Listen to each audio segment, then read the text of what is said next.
testing, 1, 2. Hello and welcome to the Never Heard of It podcast. I'm Craig Moorhead. And I'm Shawn Harwell, and this is a podcast where we usually talk about the movies that have fallen through our cracks. That's what we do in our main episodes. Our most recent episode was a very fun one, where we talked about Quest for Fire, the 1981 sort of caveman epic story with independent filmmaker Heath Michael. So go check that one out. And this one, we're going to talk about some stuff that's in the news and some stuff that's sort of relevant to movie nerds without getting into the really, really nerdy stuff, right? Yeah, we're going to keep it about 50% nerd. Yeah. But if you want to go full nerd, why don't you come on over to neverheardpodcast.com. That's our website. You can find links everywhere else. We spiffied it up a little bit. It looks a little different. Go check that out. We're on Twitter at neverpodcast. And we're on Facebook, Instagram, and YouTube. So, yeah, come say hello. So, Shawn. Yeah. Let's talk about the movie industry. Let's do it. Just today, I believe it was released just today, the Trainspotting 2 trailer. That's right. We've been talking about this a little bit already. Yeah. Finally got some actual footage. It's looking good. What do you think? I was impressed, and I think, once again, it's just like these trailers are so good. Like, they're good at making you excited about these things, regardless of how they end up. But this one, I feel especially just knowing the style that obviously Danny Boyle used in the first one. It definitely seems like it's maxed out here in this thing, if the trailer's any indication. You know, it's a little weird hearing choose Facebook, choose Instagram, the monologue from Renton, from Ewan McGregor. I feel like that's never kind of what really stuck with me from the first one. So I'm hoping that a little bit goes a long way, and it makes sense to put that stuff in this trailer. Absolutely. You know, up until now, I've pretty much only been excited about the fact that there was a second Trainspotting, and I had no idea what to expect out of it.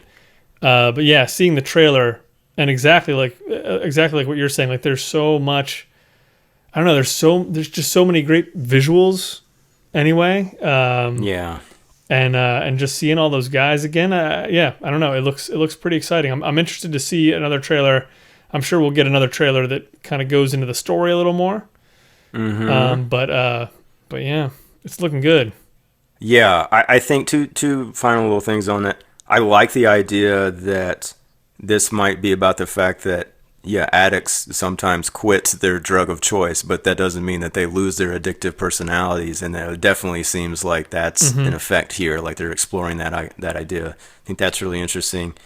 And I got super excited about the idea of seeing Robert Carlyle again. Like, he just seems so great, and he was like such an intense force in that first movie, and then just really kind of fell off my radar, after that. And it looks like he's going to have a lot of fun with that character again in this one. And that makes me kind of excited because, I just can't think of anything else I've seen with him that I've felt the same way about him as an actor.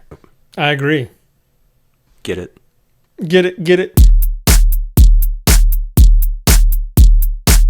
Now, what do you have for me, Shawn? I got a really ultra rare Terrence Malick public event. Which kind of blew my mind. We'll post a link to this article. It was on the film stage. Someone wrote a firsthand account of attending a Q&A that he did at Princeton University. And obviously, like, if you don't know Terrence Malick, he did The Tree of Life. He did Badlands, Thin Red Line, Knight of Cups. He's got a new documentary out that's shot in IMAX. But you just go Google his ass and go watch some of his movies because you'll understand why he's got like such a mythic kind of story behind him. So the fact that he did this is almost like a miracle in and of itself. Yeah. But there was one thing in particular that got me excited from it, and I'll just read here just a little quote. It said, while the director has enjoyed the freedom that comes from his particular mode of production, which is very, very loose and clearly improvisational in a lot of ways, he claims to be gravitating back toward working with clear scripts and pre-planned productions. And that got me really excited because I watched Badlands again a couple months ago and then read the script for the first time.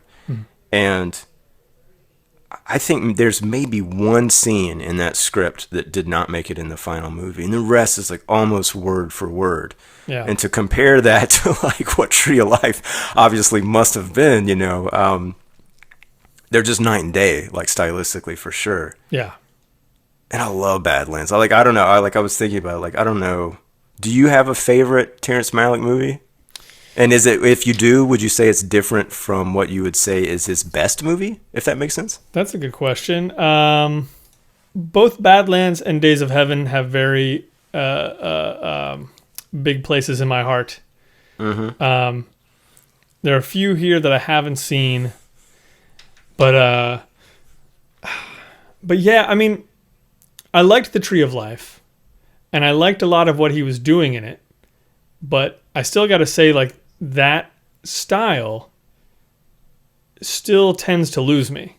Like, it doesn't really hold me in its grip the whole time, and mm-hmm. you know, maybe it's not really supposed to.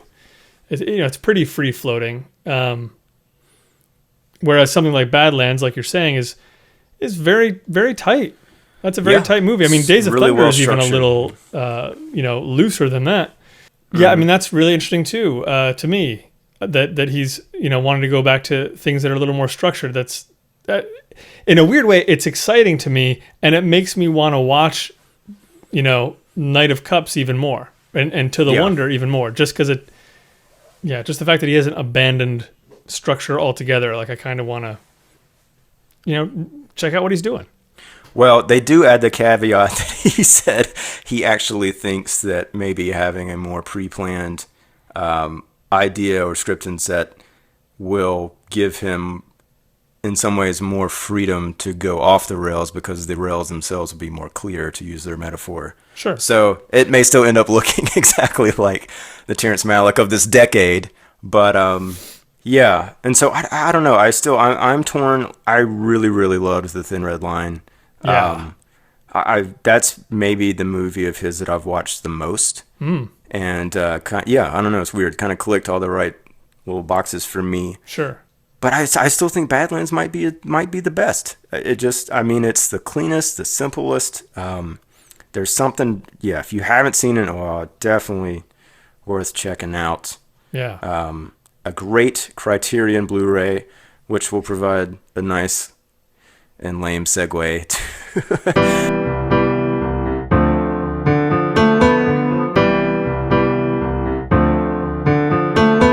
Filmstruck.com is up and running. If you don't know that, I think we've mentioned it before. It's the new streaming service from Turner Classic Movies, with the option of having the Criterion channel. They are pooling their entire library from Hulu, I think either this week or next.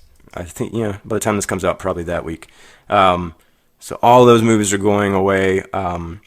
I got to test the beta a little bit and was really, really impressed by what I saw, and it looks like they've made some additional improvements. I still think there's a few things on the iPad app, if you just use that kind of bother me, as far as, like, you can't browse alphabetically, which we've talked about. Oh. Drives me crazy. You can on the website.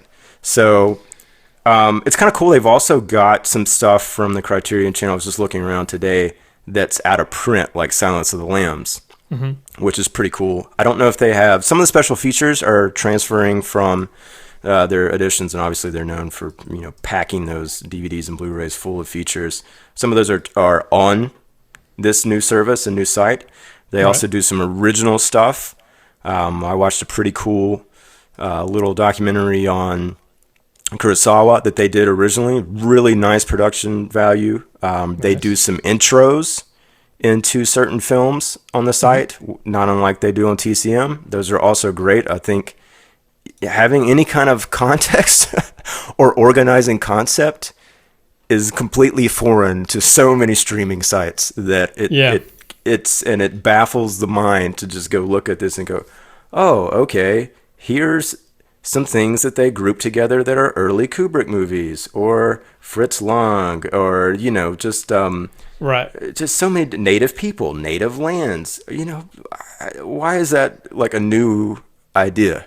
Yeah, no, I know. It absolutely shouldn't be, because it definitely makes it seem like there's something to be done there. Like there's work to be done. I haven't seen some of these 12 horror movies. They only have 12 horror movies on the site right now, which makes me feel bad. But I haven't seen House, which I can't believe I haven't seen yet. I know, me either. It's on my watch list. I got it right in there. Yeah. I mean, I could spend a couple days right here doing that. So I assume that the files look good. Looks great, yeah. Being that it's Criterion, so you're not going to get like that one that's that's kind of the swap type looking. No, I don't think so at all. Okay. I mean, the stuff that I watched during the beta, I think was all from the Criterion Collection, and it looked fantastic. Yeah, no streaming issues whatsoever. I didn't have any problems with that. Some of the special feature stuff looks really nice and well produced. And I don't think you're going to find those little really rough old transfers, hopefully. And the fact that TCM does broadcast in HD also gives me hope on their side. Sure. And it's not just it's not just completely limited to just classics either. They do have, like, Holy Smoke is on there, and I don't know that I don't think there's a Criterion version of Holy Smoke, which if you want to go back and listen to our very first episode, that's the movie we talked about, Jane Campion. So I'm assuming that's coming from the TCM library. Yeah. And it's kind of cool that they've got some stuff that was made after 1960, as well as all the stuff that they'll have before that. Yeah. So worth checking out if you're listening to this. I imagine it might be up your alley. I'm thinking like it's $11 a month to have everything with the Criterion. They call it the Criterion Channel. I feel like this would be like a really awesome like a gift card for people, a lot of people, just like a year's worth of that. Like if you don't know what to ask for Christmas, maybe what? There you go. Yeah, that's a really good idea because I really don't know what to ask for Christmas. I know, like the older you get, like forget it. I have no clue. Yeah. Like today I was like, do I want a bicycle? Should I ask people for a bicycle? Like I don't even. Yeah. This sounds kind of fun, right? Like, I'm probably not going to go buy myself a bicycle. Yeah. The other thing I was going to ask, and it looks like it's pretty quick, is how quick does a title go up when it comes out? They add stuff every single week. Yeah, I know Blood Simple is already up, and that's pretty new. Blood Simple's already there. I know, like, I looked for Kieslowski's The Decalogue, which just came out on Criterion, the, like, 10 short, hour-long films he did. That's not up yet, but, I think they're going to be adding it pretty quickly. George Washington's there. I looked for that. Nice. The Player is a relatively recent Criterion release. That's up. What about Armageddon? I don't know. That's a good question. We should search. Armageddon not there. The Rock not there. Okay. The Rock isn't there. Come on. Did the Criterion do The Rock? I thought they only did Armageddon. Yeah. No, they did both. They did The Rock. Oh, nice. They have versions of them somewhere. Yeah. So big Michael Bay fans over there. Yeah. Yeah.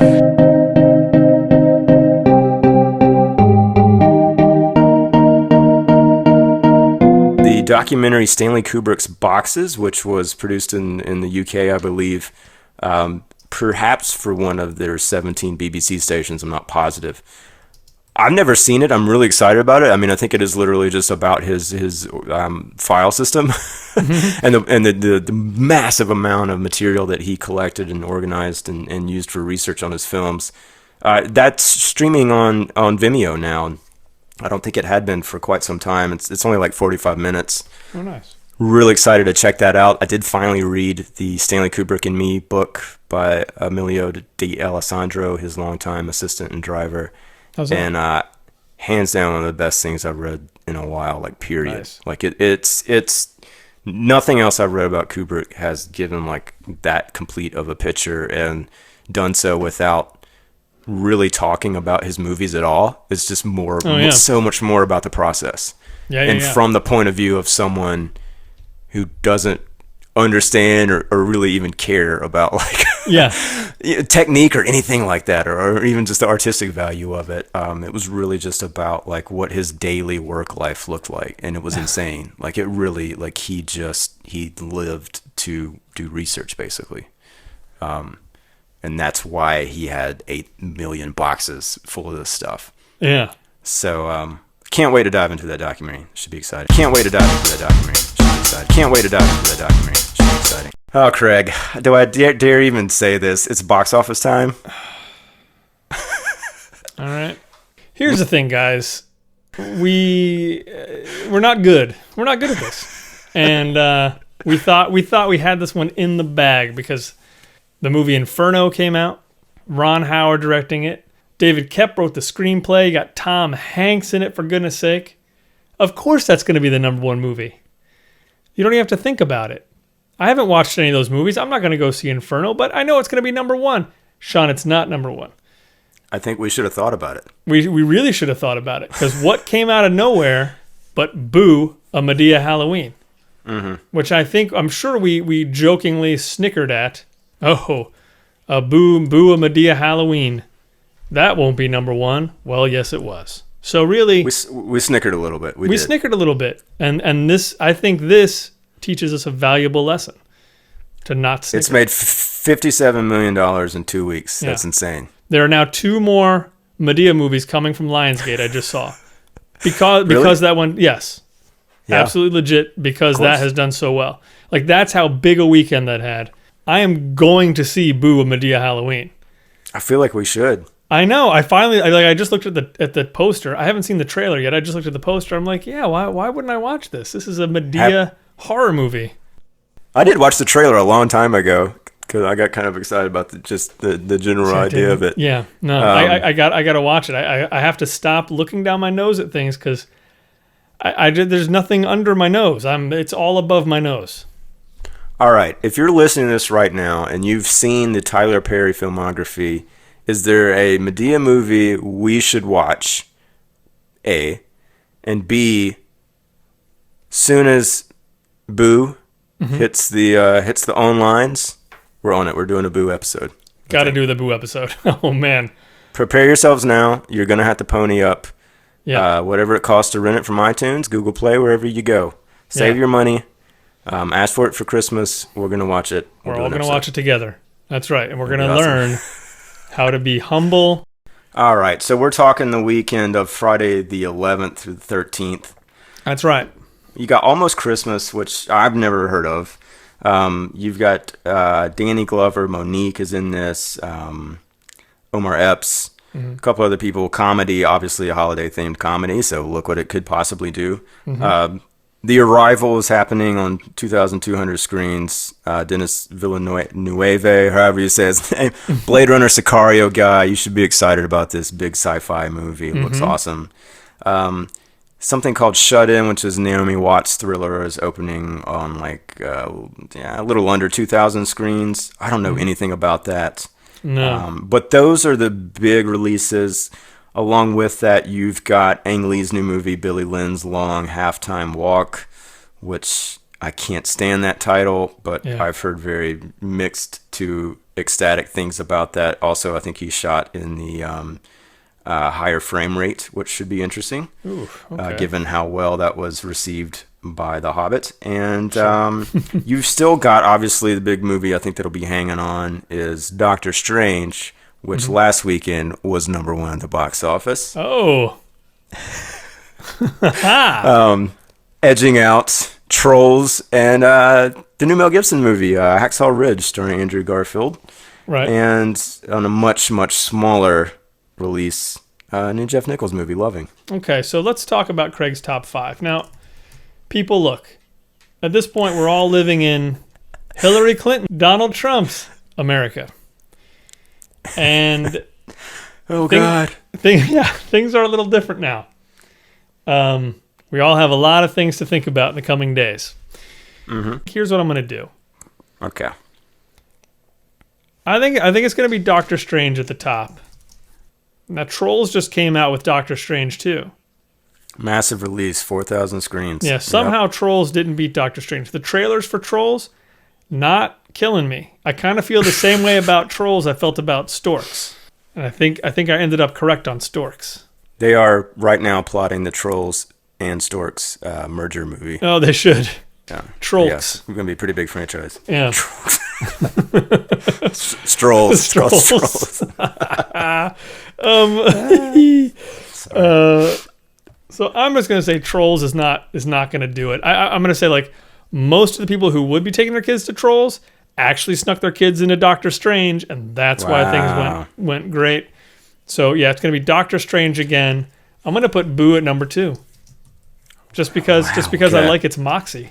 And I'll put The Arrival at number 3. Oh boy, that's a really bad opening for a movie. The Arrival. But again, those trailers, man, I don't know. Yeah. You know what? I'll tell you what. I'm going to switch those two. I'm going to put Arrival at number 2. Okay. Which I'll regret later. Boo is number 3. Can it even do that? I'm going to have to put Boo at 5. You know what? I'm going to put Boo at 5 because I'm going to put Almost Christmas. I think that's it. Doctor Strange, Arrival, Almost Christmas, Hacksaw Ridge, and Boo, A Medea Halloween. Okay. I've used up enough time of the show. Go ahead. Whew. Yeah, I know. Well, you helped me think through it. Okay, I'll keep it quick then. Doctor Strange number 1. I agree. Mm-hmm. I'll go out on a limb and go Almost Christmas number 2. Nice. Let's see if those holiday movies can repeat their magic. Right. Even though this one is a solid 2 months ahead of the actual holiday that's in the movie. Sure. Well, it's almost. I think that's fair. You know what? Yes, actually, you're right. Fair. The title's perfect. Doctor Strange, Almost Christmas. Arrival 3. Hacksaw 4. Trolls 5. Oh.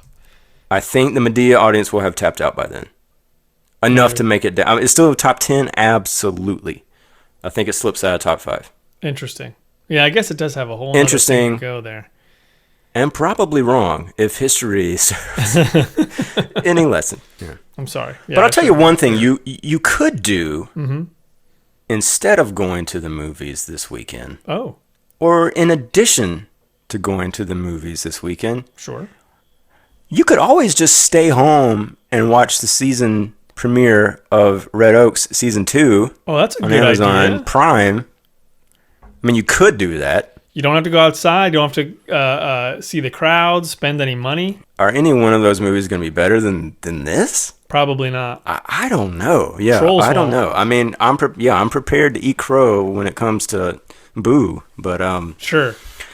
No, it looks great. The stuff that I've seen from it, I'm super excited. Obviously, I worked on episode 5 and 8, if you're counting at home. And man, I can't wait to see how it came out. And I love that cast. It's so good. It is really well cast. Yeah, go check that out. It'd be fun. That's what I'll be doing. I think that's it, Craig. I think that's it too. I think we talked it up here. As always, you can come visit us online. We'll try to get the results, the lackluster results of our predictions up on the Facebook page when I head over there. And go back to neverheardpodcast.com for all your other needs. And we are back next week talking about a Robert Wise movie called A House on Telegraph Hill, that's which exciting. you can find right now on Netflix, I believe. Right, Greg? That's right. It was Netflix, right? Okay. It was on Netflix. It's a real tight little movie. Yeah, I was going to say, it feels like it's a good fall movie, too, in a lot of ways. You know, there's something about fall that makes you want to watch a thriller, and this is a pretty competent one. So go check that out, and come listen to that episode. Well, thank you very much, Shawn, for all your insights. Thank you, Craig. And outsights. Yeah, mostly outsides. Everybody, congratulations on your president winning, and condolences on your president losing. If the world doesn't end, we'll see you next week. Yeah, bye, guys. See you later.